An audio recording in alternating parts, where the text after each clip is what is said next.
vous invite à ouvrir votre Bible.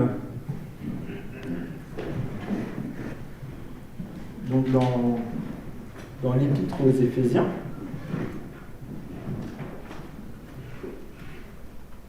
Donc cette deuxième partie de votre Bible, après les évangiles, Actes, Romains, Galates, et vous y êtes. Donc Éphésiens, au chapitre 6.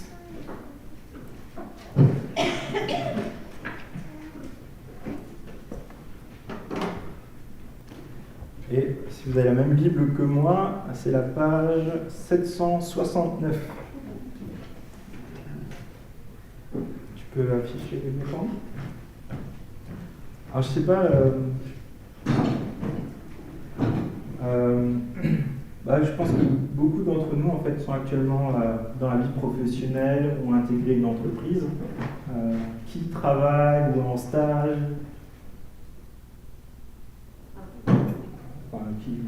Qui est dans la vie professionnelle, quoi. Ah, je me suis dit, soit il n'y a personne qui travaille, soit il y a tout le monde qui s'est endormi, là je me suis inquiété. Et pour ceux qui travaillent peut-être depuis longtemps, peut-être plusieurs années maintenant, peut-être ça fait une dizaine d'années que vous travaillez, est-ce que c'était toujours tranquille? Est-ce que c'était toujours vous aviez toujours plaisir le matin à vous lever aux aurores et à aller travailler? Non, pas tous les jours. Des jours c'est mieux que d'autres. Et c'est vrai que une des raisons, c'est aussi notre relation parfois à notre hiérarchie. Qui est un bon chef? Ah, quand même. Je pense parfois on oublie de prier pour eux parce que c'est vrai que c'est une bénédiction d'avoir ça et c'est pas toujours le cas. Aussi, si vous avez un chef qui est moins bon, on va aussi prier pour qu'il devienne meilleur. En tout cas, peut-être que les relations s'améliorent. J'ai trouvé cette statistique, donc je vais vous décrire un peu. La question qui a été posée, c'est quel inconvénient verriez-vous à prendre la place de votre supérieur hiérarchique? Je ne sais pas si vous y avez déjà pensé. Donc il y a des avantages et des inconvénients. Certains disaient en fait, je veux juste prendre la place du chef, parce que comme ça, ce ne sera plus lui le chef.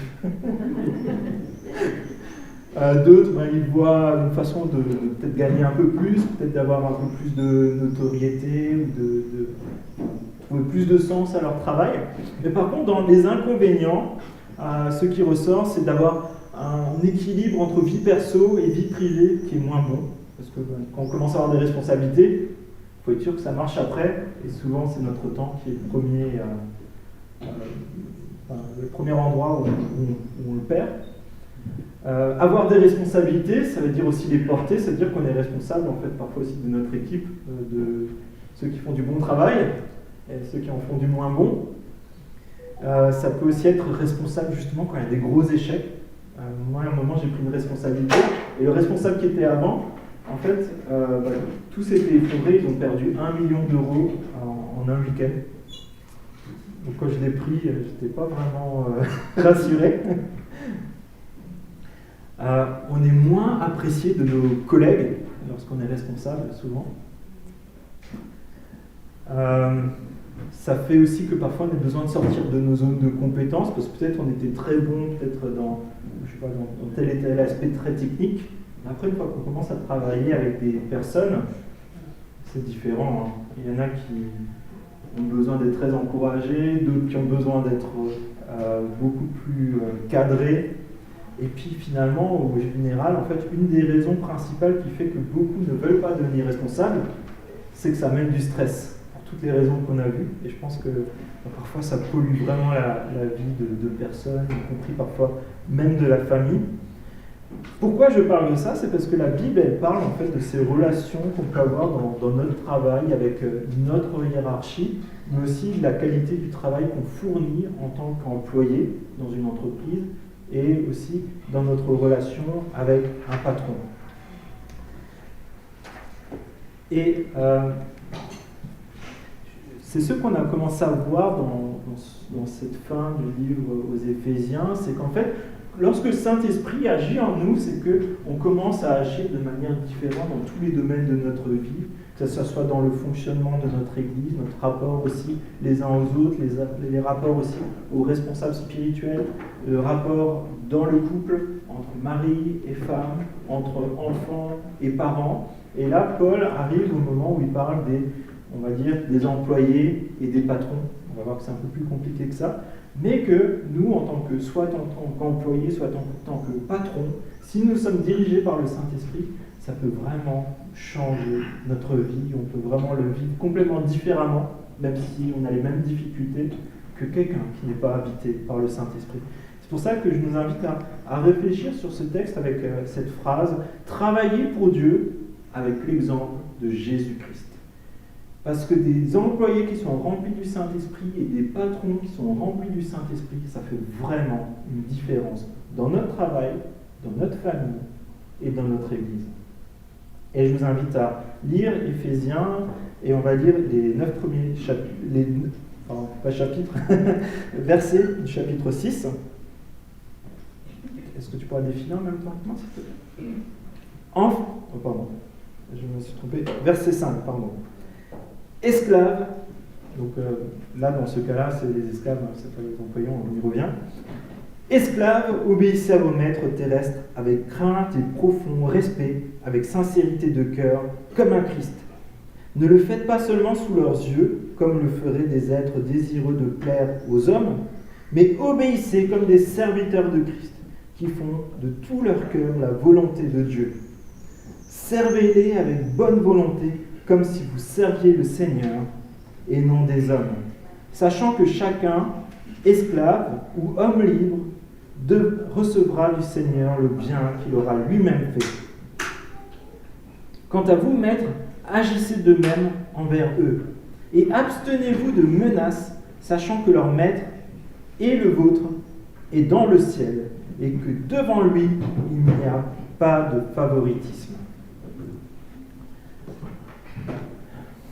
Alors, c'est pas mon habitude, mais je vais juste donner quelques informations comme sur Paul. Là, il s'adresse à des maîtres et des esclaves. Alors, c'est intéressant de comprendre en fait comment ça se passait à cette époque-là pour qu'on puisse prendre du recul et voir finalement comment le transposer à nous aujourd'hui en France au XXIe siècle. Alors, ce qu'il faut quand même savoir, c'est que du coup, on se trouve dans l'Empire romain, à Éphèse, dans le 1er siècle après Jésus-Christ. Et il faut déjà comprendre que l'esclavage, de manière générale, à ce moment-là, c'est pas fondé sur des différences ethniques, la couleur de peau, ou de où on vient, ou de la langue dont on parle. Mais en fait, on est esclave parce qu'on a des dettes. On a des dettes qui sont liées à ce que nous, peut-être, on a déjà perdu comme finances, les dettes qu'on a déjà créées dans la famille. Et une des façons de se sortir finalement de ces dettes-là, c'est de se vendre ou de vendre quelqu'un de la famille pour qu'il devienne esclave pour rembourser ces dettes-là. Déjà, c'est assez différent du contexte que nous, on a connu dans les derniers siècles. Aussi, il y avait beaucoup d'esclaves qui étaient des prisonniers de guerre. Ça se voit beaucoup dans les péplums. On voit que, par exemple, ceux qui étaient dans les galères ou autres, en fait, c'était des prisonniers de guerre. Donc c'était très courant. Mais il faut savoir que sur environ 50 à 60 millions de personnes qui vivent à ce moment-là dans l'Empire romain, il y a quand même 10 à 12 millions d'esclaves. C'est-à-dire qu'un habitant sur 5 est un esclave. Alors, quel était le job de ces esclaves ? Pour certains, c'était des emplois manuels, donc c'était des fermiers, des cuisiniers, des domestiques, des personnes qui s'occupaient de tout l'entretien, par exemple, des bâtiments.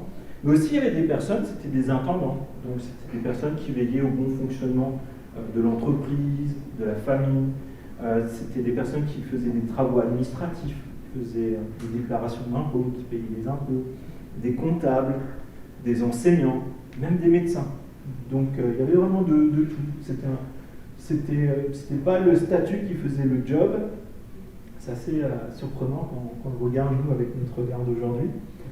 Et la différence majeure, en fait, finalement, de la qualité de vie d'un esclave à ce moment-là, c'est que ça dépendait du lieu de vie. En fait, si vous habitiez à la campagne, vous avez beaucoup plus de chances de faire des travaux physiques, notamment dans les fermes, et ça pouvait être assez rude. En ville, c'était moins le cas parce qu'il n'y avait pas l'agriculture, il n'y avait pas forcément autant de travaux de force.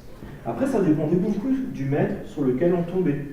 Certains esclaves étaient clairement maltraités, on ne peut pas idéaliser les choses, loin de là. Tandis que d'autres, en fait, étaient traités avec bienveillance. Et de ce temps-là, en fait, il y avait cette notion, en fait, de maisonnée. Dans la maisonnée, en fait, il y avait la famille, il y avait les employés, et il y avait des esclaves, et tout le monde vivait à peu près dans cet espace-là. Un peu comme les grandes cours de ferme que vous voyez parfois dans la campagne, où finalement il y avait plusieurs familles qui vivaient tous ensemble et qui mettaient des choses en commun.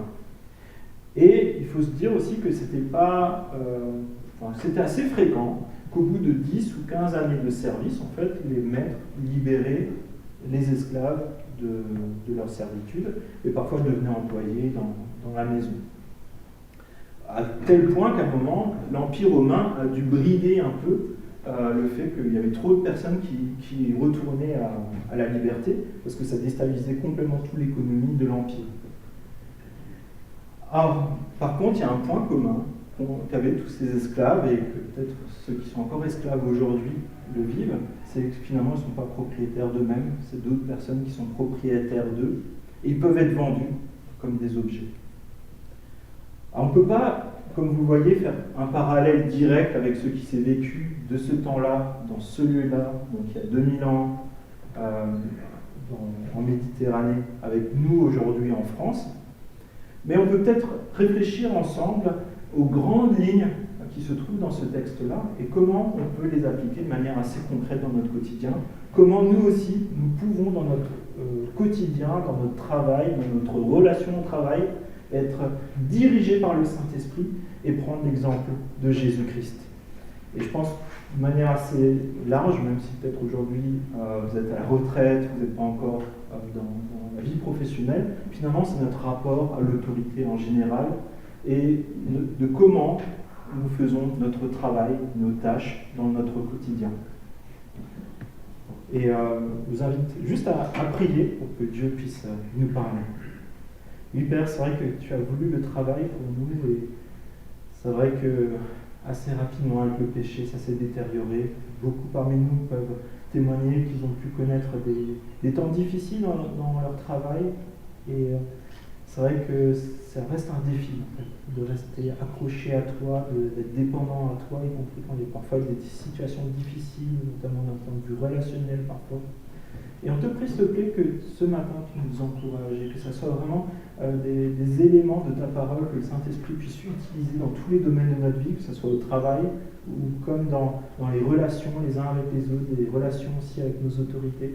Et je te prie, s'il te plaît, que tu nous renouvelles, que peut-être si quelqu'un a un fardeau particulier dans ce domaine, que vraiment ça soit l'occasion de te le déposer et vraiment repartir avec une vision nouvelle du travail et des relations dans le travail. Je te prie dans le nom de Jésus. Amen. Donc, premier point, c'est des employés qui sont remplis du Saint-Esprit. Et c'est vraiment ce que nous voulons. Nous voulons être des disciples de Jésus, remplis du Saint-Esprit. Verset 5. Esclaves, obéissez à vos maîtres terrestres avec crainte et profond respect, avec sincérité de cœur, comme à Christ. Et là, je voudrais juste faire ressortir finalement 4 aspects. Les questions finalement de notre conduite.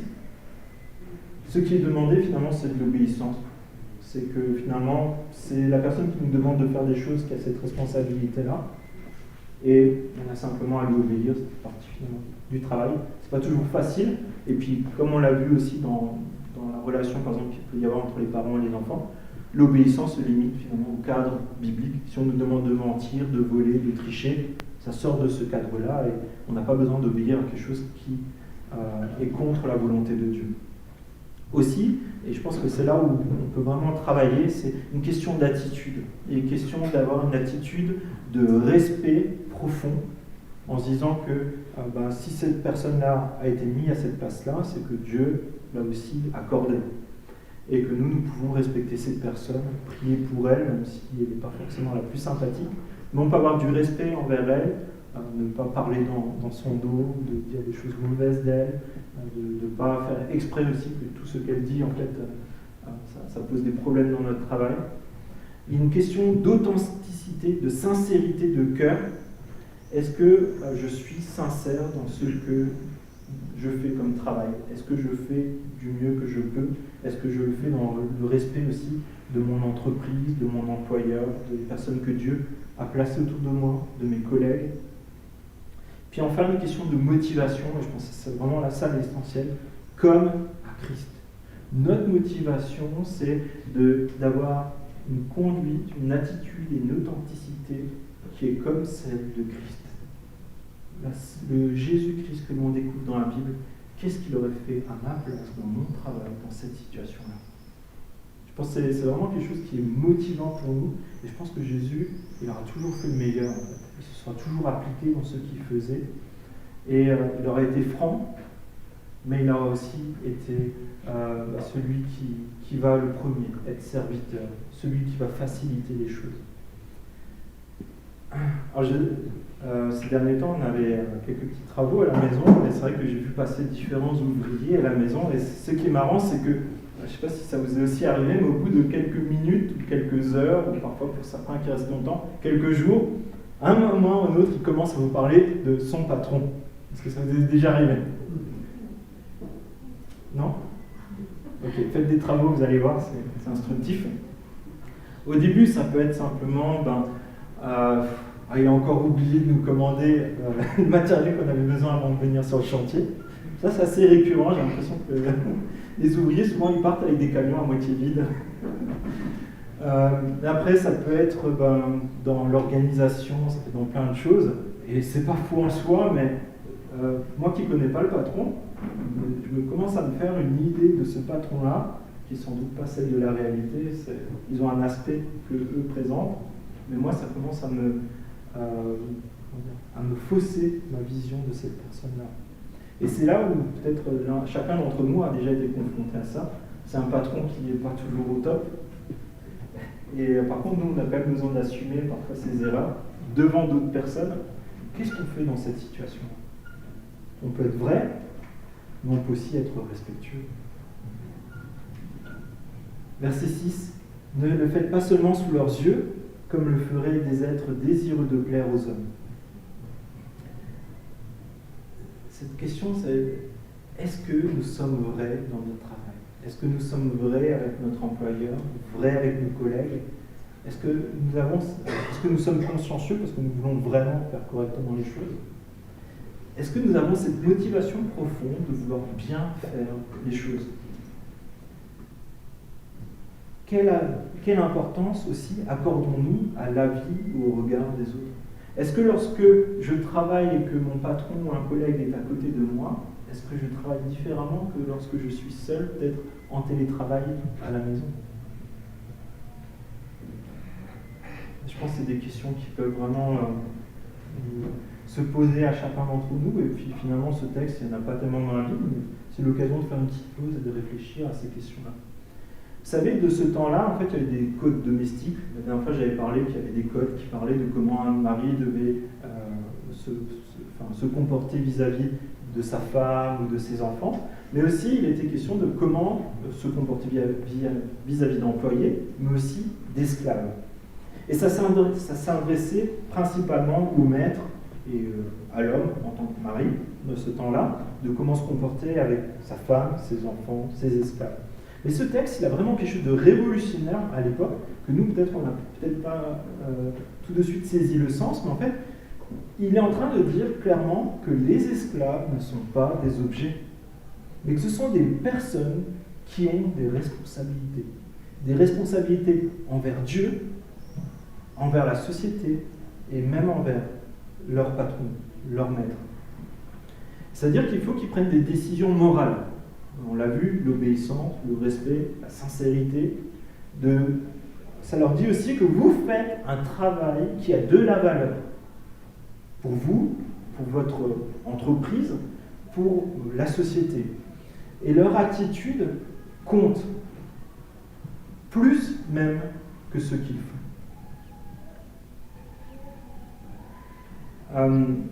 Je fais des travaux dans la maison depuis un certain temps maintenant, et puis une de ces parties où je me découvre avec un haut niveau de stress, c'est l'électricité, et surtout en ayant une formation d'électricien.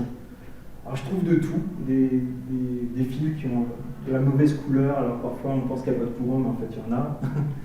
L'autre fois j'étais dans le grenier, j'étais en train de suivre un câble parce que je voulais voir qu'est-ce que ça alimentait. Puis, vous savez, je tire délicatement dessus, puis un grand arc électrique qui se met devant moi. Et c'est là que je découvre qu'au bout, en fait, au lieu d'être dans un domino et puis serré, qu'on ne puisse pas l'enlever, en fait c'était juste entouré autour d'un autre fil avec un petit morceau de scotch. Donc je ne vous dis même pas l'arc électrique, et puis après vous êtes dans la nuit profonde dans votre grenier, alors qu'il fait bien chaud. Et c'est là que tu te dis, mais en fait, finalement, ça marchait, ça alimentait une ampoule quelque part dans la maison, et c'était pas bien fait, et c'était presque criminel. Parfois, on peut vouloir faire des choses pour que ça marche, mais honnêtement, on ne ferait pas ça pour nous-mêmes à la maison. Ou alors, c'est qu'on n'a pas prévu de vivre longtemps. Mais dans notre travail, je ne dis pas que vous êtes des criminels, mais est-ce qu'on a aussi ce côté-là de dire, je ne veux pas simplement que ça marche, je veux que ça soit bien fait dans les règles de l'art, je veux m'appliquer dans ce que je fais, et que plus tard, je n'aurai pas à regretter le décès de quelqu'un.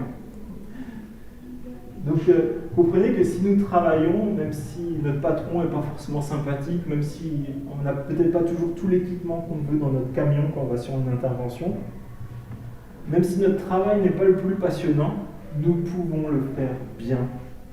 Parce que nous sommes témoins de Jésus, y compris dans la qualité de notre travail et surtout dans notre attitude de cœur. Est-ce qu'on est bienveillant envers nos clients, envers nos responsables ?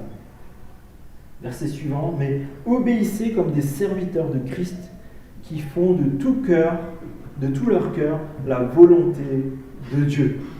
Vous comprenez que chaque jour, nous avons à faire ce choix finalement de plaire aux hommes, de faire des choses qui peut-être parfois visiblement sont bien, rester sur des apparences, ou nous pouvons faire le choix de plaire à Dieu qui lui connaît tous les détails de ce que nous faisons. Même quand nous sommes seuls à la maison en télétravail, notre patron, lui, ne sait pas forcément tout ce qu'on fait, mais Dieu, lui, le sait. Alors, servir des personnes qui, peut-être parfois, fonctionnent seulement par l'appât du gain, qui ne sont pas forcément les plus sympas envers nous, ce n'est pas forcément toujours facile. Toutefois, on peut faire ce choix volontaire, et ça nous coûte, de dire je vais travailler pour eux quand même, je vais travailler avec eux, en étant d'abord des serviteurs de Jésus-Christ. Moi, je bosse d'abord pour la maison du Père. Des personnes qui sont animées ou non par les apparences, ça veut dire qu'ils resteraient peut-être que sur les apparences, ça ne fonctionne pas dans la durée. On le voit bien, c'est qu'au bout d'un moment, on se retrouve confronté à nous-mêmes et on voit bien peut-être que ça fait 10 ans qu'on fait des choses qui n'ont pas de valeur. Mais on peut faire ce choix d'être animé par ce qui est bon aux yeux de Dieu. Mais pour ça, on ne peut pas y aller juste avec une décision personnelle. On a besoin de dire je veux être renouvelé par le Saint-Esprit. Je veux être dirigé par le Saint-Esprit dans mon quotidien, dans mon travail. Et parfois, on peut se dire finalement, lorsque j'effectue des tâches qui ne me plaisent pas beaucoup, des tâches qui sont répétitives et qui ne m'intéressent pas beaucoup, qui sont peut-être lassantes, qui sont peut-être épuisantes, où on ne comprend même pas pourquoi on nous a demandé de les faire parfois, je ne sais pas si ça vous arrive, on peut quand même faire ce choix de se rappeler que nous le faisons en premier pour Dieu. Nous pouvons témoigner de l'œuvre de Dieu dans notre attitude et peut-être même dans les encouragements qu'on pourra donner à quelqu'un d'autre qui pense la même chose. Pourquoi je fais ça? C'est quoi le sens? Je pourrais faire beaucoup d'autres choses qui seraient mieux. Mais là aussi, on peut encourager nos collègues. Vous savez, il y a cette illustration qui est bien connue, c'est trois hommes qui se trouvent dans une rue à la période médiévale et ils tapent sur des cailloux. Et il y a quelqu'un qui va les voir, qui leur pose la question, mais qu'est-ce que vous êtes en train de faire? Le premier dira, en fait, moi je tape sur des cailloux, je ne sais pas pourquoi, mais finalement ça me permet de m'occuper dans la journée et puis je gagne un peu d'argent. L'autre dira, moi je travaille tous les jours sur ce caillou, j'essaie de le faire bien, puis ça me permet en fait de nourrir ma famille, ça me permettra aussi bientôt d'ouvrir mon entreprise, parce que ça me permet d'avoir de l'argent. Puis le dernier va dire, en fait, moi je bâtis une cathédrale. Est-ce qu'on reste fixé sur le royaume de Dieu? Est-ce qu'on reste fixé sur quelque chose de plus grand que ce qu'on est en train de faire dans le détail? Est-ce qu'on bâtit le royaume de Dieu là où Dieu nous a placés, y compris dans notre travail? Est-ce qu'en tapant sur des cailloux, peut-être, est-ce qu'on contribue à bâtir le royaume de Dieu? Est-ce qu'on contribue par nos attitudes, par notre relation à bâtir le royaume de Dieu dans notre vie, dans notre famille, dans notre entreprise? Verset 7. Servez-les avec bonne volonté, comme si vous serviez le Seigneur et non des hommes. Alors ça ne se fait pas facilement, c'est pour ça que c'est répété comme plusieurs fois, que moi aussi je le répète plusieurs fois. Servir des personnes qui ne sont pas forcément sympathiques, qui ne respectent pas forcément notre travail, il y a des moments c'est difficile. Et ça ne se fera pas tout seul, mais on a besoin du Saint-Esprit. Si on pense y arriver par nous-mêmes, à un moment ou à un autre, on sera déçus, mais terriblement. Et c'est dans ces moments que nous pouvons nous rappeler que ce que nous faisons, c'est premièrement pour Dieu. Tout ce que nous faisons, c'est pour la gloire de Dieu. Avant de servir des hommes, avant de créer de la richesse, avant de fabriquer, de réparer, nous sommes des adorateurs de Dieu, y compris dans notre travail. Faire un bon travail et faire la volonté de Dieu. Et moi, ce qui m'a touché en regardant encore ce texte, c'est que Dieu, dès le début, dès les premières pages de la Bible, peut-être même dès la première page de la Bible, il donne à Adam des missions. Il l'emmène et il dit, tiens, tu vas donner des noms à tous les animaux qui se présentent devant toi. Tu vas entretenir et développer ce jardin. C'est toi qui vas prendre des décisions aussi, qui va le garder, ce jardin. Et Dieu, il a des attentes assez précises pour son adoration. Par exemple, il va dire à des artisans, construisez le tabernacle avec des objets qui sont forgés, construisez le temple de telle et telle manière avec des matériaux qui ont de la valeur, qui sont nobles. Il va dire à des personnes qui sont des musiciens de se former, de s'entraîner pour amener de la musique lors des cultes. Et ça nous ramène à cette réalité. Si nous voulons produire un bon travail selon le regard de Dieu, naturellement, nous chercherons à progresser dans ce que nous faisons, même si ce n'est pas forcément le plus intéressant.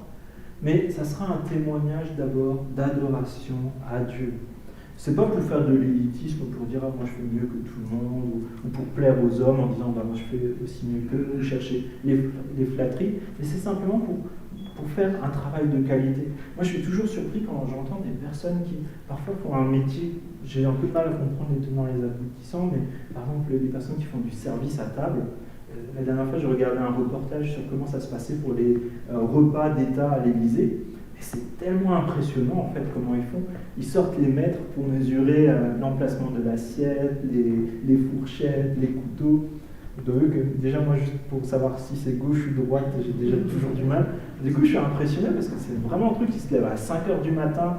Le boucher, enfin le chef, il va de l'autre côté de la France pour choisir les bêtes qui vont être utilisées en 3 mois pour le repas. Moi je suis là, wow, mais comment est-ce que c'est possible d'être aussi intéressé, aussi consciencieux, aussi précis dans ce métier-là? C'est pas mon métier. Et je me dis, c'est waouh! Et moi ça m'inspire parce que c'est des choses où peut-être nous on est tous confrontés à ça. Hein. On met tous la table, on met tous. Non, tout le monde n'aime pas la table. Beaucoup d'entre nous cuisinent aussi, mais est-ce qu'on est consciencieux comme ça? Et c'est vrai que c'est beau de voir des personnes qui sont imprégnées de ce qu'ils font. Mais nous pouvons être imprégnés par le Saint-Esprit pour faire des choses bien. Et exercer comme un art notre travail à la gloire de Dieu. Verset 8. Sachant que chacun, esclave ou homme libre, recevra du Seigneur le bien qu'il aura lui-même fait. Alors, ça dérange parfois notre théologie de dire chacun recevra de Dieu le bien qu'il aura fait. Est-ce que c'est biblique ça? On ne mérite rien de Dieu. Et pourtant, Dieu regarde à tout ce qu'on fait, tout ce qu'on fait de bien, et il s'en souvient. Et à un moment ou à un autre, il nous récompensera aussi de ça, parce qu'il aura pris plaisir au bien qu'on aura fait, y compris dans les petits détails, y compris dans notre travail. Et je trouve que c'est vraiment beau de se dire que finalement, toutes les choses qui sont cachées aux yeux de tous les hommes, Dieu les voit. Et il voit les petites choses où on a voulu faire un tout petit peu plus pour que ça soit propre, que ça soit bien. pour que ça soit bien fait. Dieu le voit et il nous encouragera, que ce soit dans ce monde-ci ou dans sa gloire à venir. Et je pense que c'est bon de se dire, voilà, je fais un petit truc de plus, mais parce que je veux le faire bien pour Dieu. Dieu donnera dans ce monde, dans l'éternité, de la valeur à ce que nous faisons dans le secret. Dieu voit chaque clou que tu as planté droit, chaque clou que tu as plié, que tu as ressorti pour le replanter droit, Dieu le voit. Chaque fois que tu auras réparé la chaudière d'une famille qui était désespérée en plein hiver, qui ne savait pas comment ils allaient se chauffer, Dieu le voit. Chaque pansement que tu as changé en faisant attention de ne pas faire mal à la personne, Dieu le voit. Chaque enfant auquel tu auras appris à lire et à écrire, Dieu le voit. Chaque mètre carré que tu auras nettoyé pour que ça soit agréable, Dieu le voit. Chaque fois où tu es venu dans le secret pour faciliter le travail de l'équipe, en préparant les plannings, en préparant peut-être le matériel, en préparant l'organisation, Dieu le voit. Chaque fois que tu as fait le choix de te former, de lire un mode d'emploi, même si tu n'aimes pas beaucoup ça, où tu as pris du temps à te former sur une machine, Dieu le voit. Tout ce que tu as fait pour la gloire de Dieu, pour le bon fonctionnement de l'entreprise, pour soutenir tes collègues, aussi, je pense qu'on peut l'extrapoler à l'église, à la famille, Dieu le voit. Ce que nous faisons, même lorsque personne ne le voit, Dieu, lui, il l'apprécie. Et je pense que c'est l'occasion aussi de remercier tous ceux qui, semaine après semaine, œuvrent discrètement dans l'église. C'est des personnes que l'on ne voit pas forcément. C'est des personnes qui ne rentrent pas forcément même dans ces locaux parce qu'ils le font à distance. C'est des choses qui se font dans le secret, ça fonctionne, on ne s'en rend pas compte.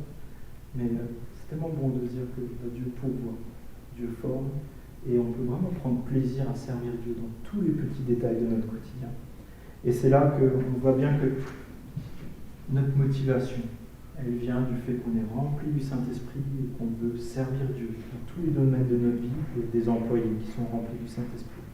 Enfin, aussi, il y a des patrons qui sont remplis du Saint-Esprit. Alors vous serez peut-être surpris que Paul ne demande pas aux maîtres finalement de libérer tous leurs esclaves d'un coup. Pourquoi? Je ne sais pas.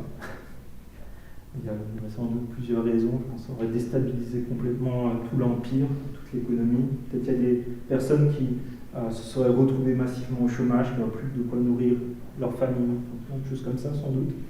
Après on ne sait pas pourquoi. Mais par contre, ce qu'on sait, c'est que dans les siècles qui ont suivi, beaucoup de chrétiens se sont personnellement investis pour cette cause, pour que l'esclavagisme soit aboli. Et certains ont payé le prix fort, qui sont allés rejoindre des esclaves et qui sont morts avec eux aussi, parce qu'ils voulaient changer les choses, parce qu'ils voulaient faire reconnaître que chaque humain est une créature de Dieu. Et Paul, dans une autre épître, dira, mais si vous avez la possibilité d'être libéré de l'esclavage, profitez-en. C'est la gloire de Dieu aussi. Toutefois, je pense que là, on peut essayer de se concentrer vraiment sur l'essentiel de l'évangile qui nous est décrit ici. C'est ce que Dieu désire pour tous les hommes, c'est un changement de cœur. Ce que Dieu désire pour les hommes, c'est un changement de cœur, que le Saint-Esprit nous dirige. Verset 9, quant à vous, maîtres, agissez de même envers eux et abstenez-vous de menaces. Alors ça veut dire que là, c'est aussi révolutionnaire en fait. Paul vient de dire aux esclaves ce qu'ils doivent faire, et là Paul dit, mais en fait, vous maîtres, faites la même chose que les esclaves. Alors si je paraphrase, ça donne, maîtres, exercez l'autorité sur vos subordonnés avec crainte de Dieu et profond respect pour ces êtres humains qui sont des créatures de Dieu, créés à l'image de Dieu et qui sont vos frères. Exercez l'autorité avec sincérité de cœur, comme Christ l'exerce envers vous. Faites de tout votre cœur la volonté de Dieu. C'est ça qu'il est en train de leur dire. Deux mots, mais tellement puissants. Vous êtes pareil. Vous avez besoin de vous soumettre à la volonté de Dieu. En France, on a beaucoup de mal avec l'autorité. Vous êtes d'accord, j'imagine? On a toujours quelque chose à râler. Très bon pour ça. On est connu mondialement pour ça. On râle sur notre gouvernement. Ouais, parfois il y a des raisons. On râle sur notre patron, là aussi, parfois il y a des raisons. On râle peut-être parfois aussi sur d'autres autorités. Et c'est là où c'est intéressant de se rappeler, je pense, en tant qu'enfant de Dieu, c'est que tous ceux qui exercent l'autorité, y compris dans l'Église, ils le feront de manière imparfaite. Certains mieux que d'autres, on est d'accord. Ça sera imparfait parce que c'est des hommes, on est tous pécheurs, on est tous pareils. Et nous avons souvent de très fortes attentes envers nos dirigeants. Et je pense que c'est ça vraiment la difficulté majeure finalement. C'est qu'on a des attentes envers des personnes. Alors Dieu leur a confié cette autorité. Et je me pose cette question, est-ce que c'est juste les attentes qu'on a envers des hommes? Est-ce que ce n'est pas des attentes qu'on devrait plutôt avoir envers Dieu? On voudrait que nos dirigeants, en fait, ils soient justes, impartials, qui sachent beaucoup de choses et qu'ils aient le courage de les mettre en place aussi. Bien sûr, on peut prier pour ça, mais je veux dire, aujourd'hui, on se connaît chacun d'entre nous. Parfois, on sait qu'il y a des choses justes à faire, et par contre, on sait que ça fera beaucoup de bruit et qu'on va prendre cher si on fait ce qui est juste. Et là, ça nécessite du courage d'aller de l'avant. Toutefois, il est bon de se rappeler que tous ont reçu une autorité de Dieu. Les maris, les parents, les patrons, les responsables spirituels, et chacun est redevable devant Dieu de ce qu'ils font. Qu'ils le sachent ou pas, à un moment ou à un autre, ils seront redevables devant Dieu. Même s'il y a un patron qui est athée, qui ne croit pas en Dieu, à un moment, il devra répondre à Dieu de ne pas avoir accompli la volonté de Dieu.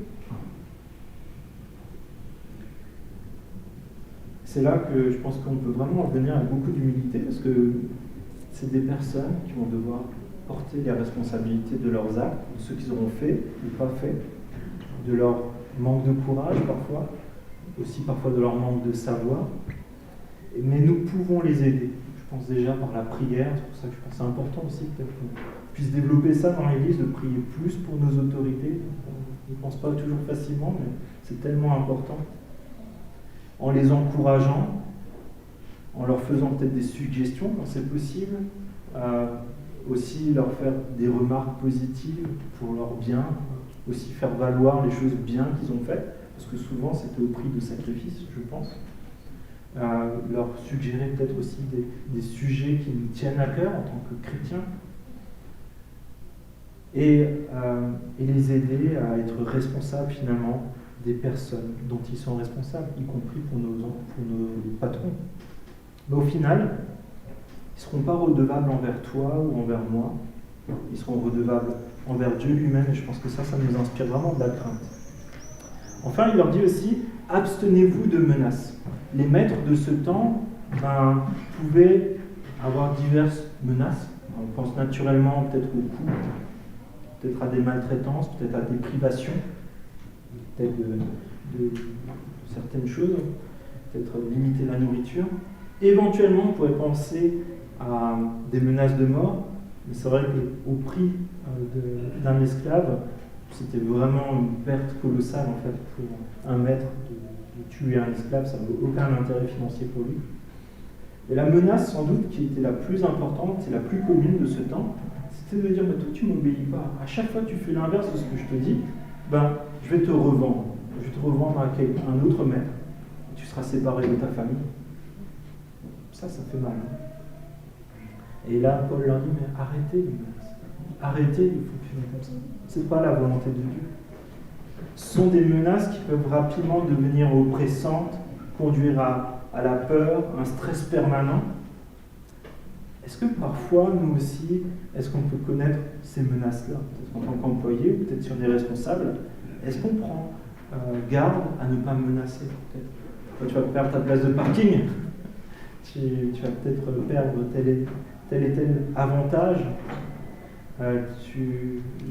Finalement, au lieu d'être dans notre agence locale, tu vas aller 30 km plus loin, peut-être dans une autre région.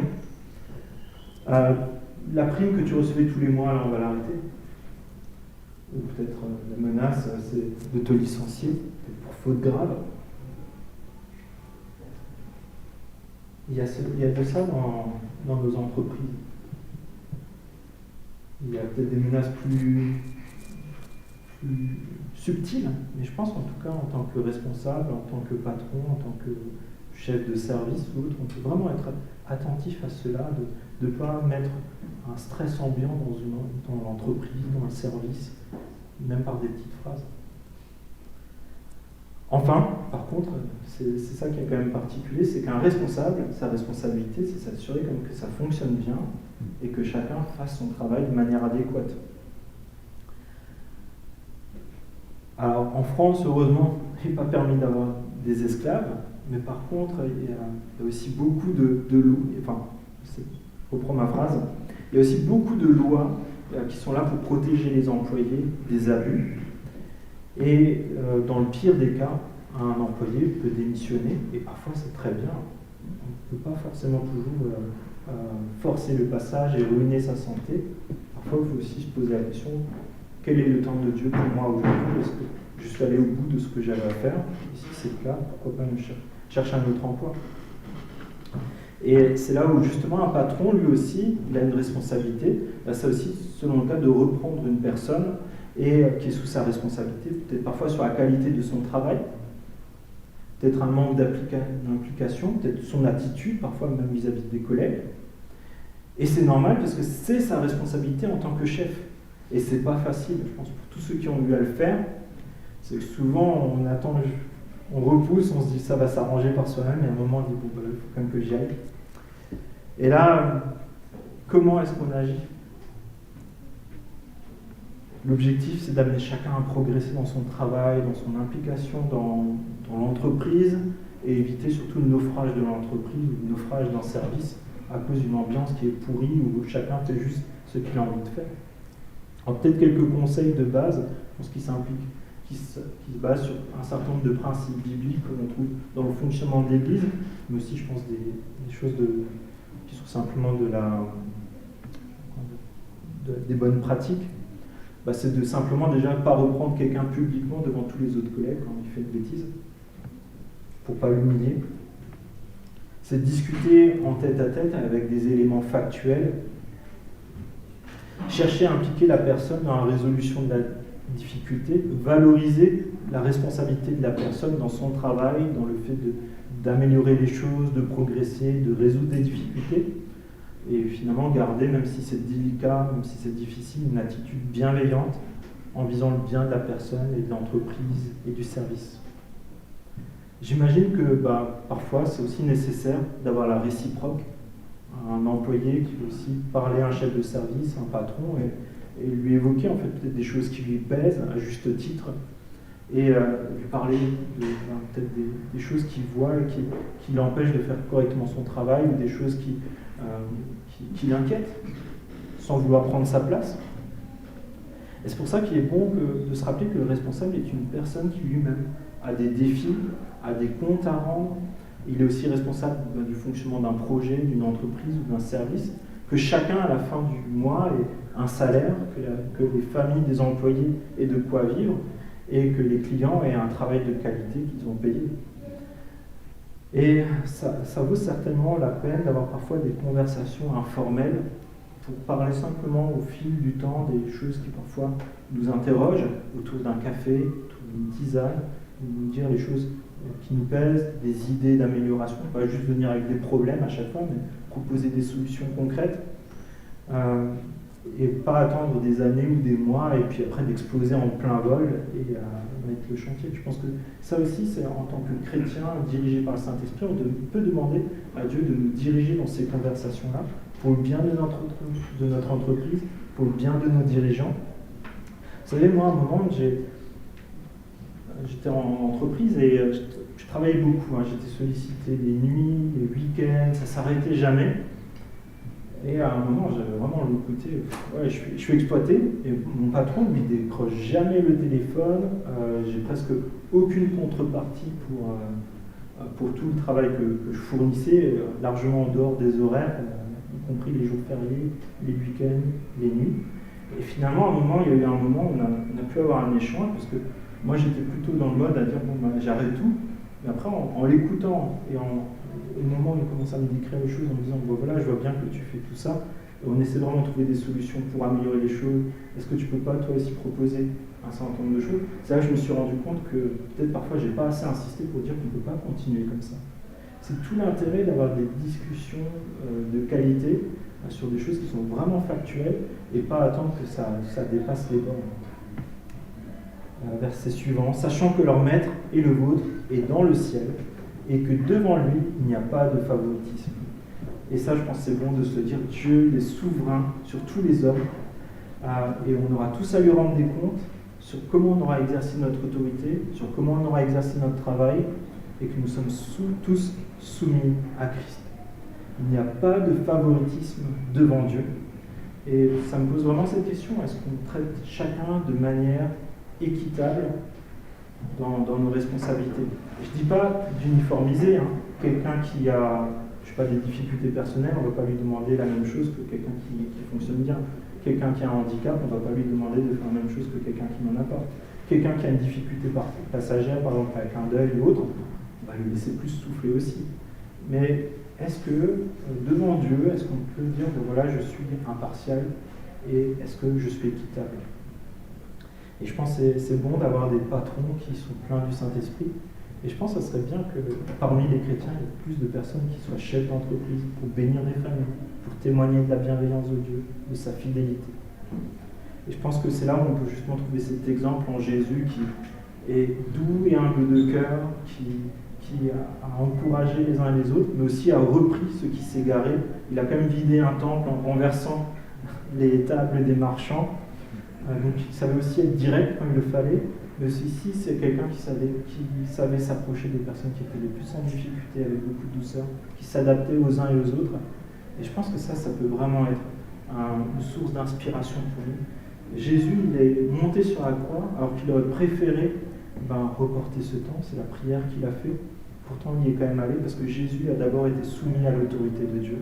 Il a accepté de faire tout ce que Dieu lui demandait.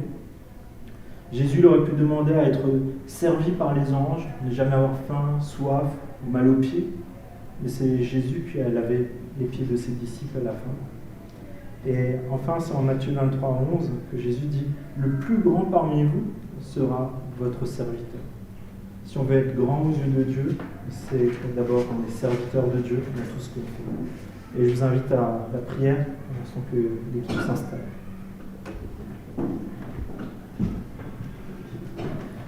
Oui, Père, c'est vrai que c'est tellement difficile dans notre quotidien d'être toujours à la hauteur de ce que tu nous demandes. Et c'est vrai que ça nous rappelle justement que par nous-mêmes, nous ne pouvons pas y arriver, mais nous voulons vraiment compter sur toi, l'assistance de ton Saint-Esprit, parce que c'est toi qui pourvois, qui nous dirige, qui nous conduit. Et je te prie, s'il te plaît, pour chacune de nos entreprises, je te prie, s'il te plaît, que tu puisses assainir les relations qu'il peut y avoir, peut-être avec nos collègues, peut-être avec nos responsables, peut-être nous en tant que responsables avec des employés. Mais Seigneur, je te prie, s'il te plaît, que là où tu nous places, on puisse vraiment être des ambassadeurs de la réconciliation, des ambassadeurs de ton amour, des ambassadeurs de quelque chose de plus grand, ton royaume. Je te prie, s'il te plaît, dans tout ce qu'on fait, de nous rappeler que nous le faisons d'abord pour toi et que nous prenions l'exemple de Christ, qui n'a pas hésité à toujours faire un peu plus pour que les choses se déroulent bien, pour que les choses progressent, pour être un exemple. Et je te prie, s'il te plaît, que dans tout ce que nous faisions, nous puissions vraiment retrouver des ressources nouvelles en toi et vraiment notre motivation par l'exemple de Christ et pour ta gloire seule. Je te prie ainsi dans le nom de Jésus. Amen.